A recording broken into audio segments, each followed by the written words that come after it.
음욕살에 대해 설명드리겠습니다. 음욕살이라는 명칭의 어감 속에는 무언가 드라마틱하고 특이한 기운이 있을 것처럼 보입니다.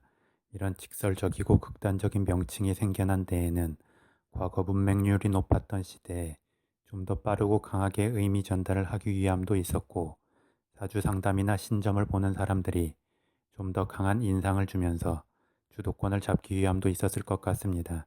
그런데 지금은 문맹의 시대가 아니기 때문에 명칭의 어감에서 느껴지는 것에 현혹되지 마시고 그 이면의 기운 작용을 좀 더 합리적이고 상식적으로 이해하는 데에 주안점을 두면 좋을 것 같습니다. 참고로 음욕살은 욕망살로도 불리우는데 차라리 욕망살로 칭하는 게 좀 더 이 기운의 특성을 잘 대변한다고 생각합니다. 음욕살은 결코 무조건적으로 음탕한 기운의 살이 아니고 에너지가 강한 것을 의미하기 때문입니다. 음욕살을 욕망살이라고도 부르는 것은 음욕살이 삶에 대한 욕심과 야망이 크기 때문입니다. 욕심과 야망이 크기 위해서는 기본적으로 자신의 중심 기운이 강해야 합니다. 자신의 중심 기운이 약해도 욕심과 야망을 품을 수는 있지만 그것을 향해 지속적으로 에너지를 뿜어내기는 버겁습니다. 그리고 사주에서는 기운이 정체된 것으로 보지 않고 계속 흐르는 것으로 보기 때문에 음욕살이 있는 사람들은 본능적으로 자신의 기운을 계속 발산시키게 됩니다. 또 한편으로 기운을 계속 발산시켜야 할 정도로 욕심과 야망이 크다는 것은 허무감이나 인생무상에 빠질 수도 있음을 의미합니다. 즉, 자신이 품은 욕심과 야망을 모두 이룰 수 없기 때문에 오히려 더 큰 공허감이 생기는 것이기도 합니다.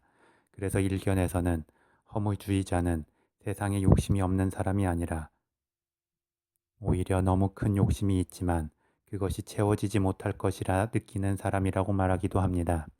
어쨌든 큰 포부를 가지고 행동에 나아갈 수 있다는 것은 그 자체로 강한 에너지가 있음을 의미하기에 음욕살이 성립하기 위해서는 일간의 기운이 강하고 앞으로 기운을 내뿜을 수 있는 경쟁의 마음이 있어야 합니다. 그래서 이러한 조건에 맞추기 위해 음욕살은 기본적으로 일주를 기준으로 보게 되고 그에 해당하는 일주는 갑인, 을묘, 정미, 무술, 기미, 경신, 신유, 개축일주가 있습니다. 잘 보시면 기본적으로 일지가 비견인 일주이고 정미일주와 개축일주는 일지가 비견이 아니어도 지장간 안에 비견의 기운이 내재해 있는 일주가 됩니다. 더불어 대운이나 세운에서 천간과 지지가 모두 일주와 같은 복음의 기운이 들어오면 그 기운의 작용이 더욱 강해지게 됩니다. 기운의 작용이 더 강해진다는 것은 무조건 좋다는 의미가 아니고 작용의 특성이 강해지기 때문에 관련하여 좋고 나쁨이 같이 올 수 있음을 의미합니다. 그런데 음욕살로 정해진 일주 말고도 지장간에 비견이 내재해 있거나 아니면 무진일주처럼 일지가 비견으로 된 일주가 있는데 왜 그러한 일주들은 음욕살에 포함되지 않는지에 관한 명확한 이유는 없습니다. 또한 일지가 비견이 아닌 겁재이거나 일지가 상관일 때에도 기운의 분출은 강해질 수 있습니다. 따라서 음욕살에 해당하는 일주만 국한해서 음욕살의 특성이 발휘된다고 보기는 무리가 있다고 생각합니다. 다만 음욕살로 정해진 일주들의 욕심과 야망이 크고 에너지의 발현이 지속적인 것에 대해서는 충분히 납득할 수 있습니다. 더불어 이 욕심과 야망은 비단 세속적인 것에만 해당하는 게 아니고 탈세속적인 것에도 해당하는 만큼 음욕살을 단순히 세속적 욕망을 향한 기운의 발현으로 보기보다는 그냥 무언가를 향한 지속적 움직임을 보이는 기운으로 보시면 더 좋을 것 같습니다. 다음으로 음욕살의 특성을 보겠습니다. 위의 설명에서도 어느 정도 예측할 수 있겠지만 음욕살은 단순히 성욕에만 국한된 기운이 아닙니다. 인간의 욕심과 야망은 재물욕, 권력욕, 승부욕, 성취욕, 쟁탈심 등 다양한 것을 목표로 할 수 있습니다.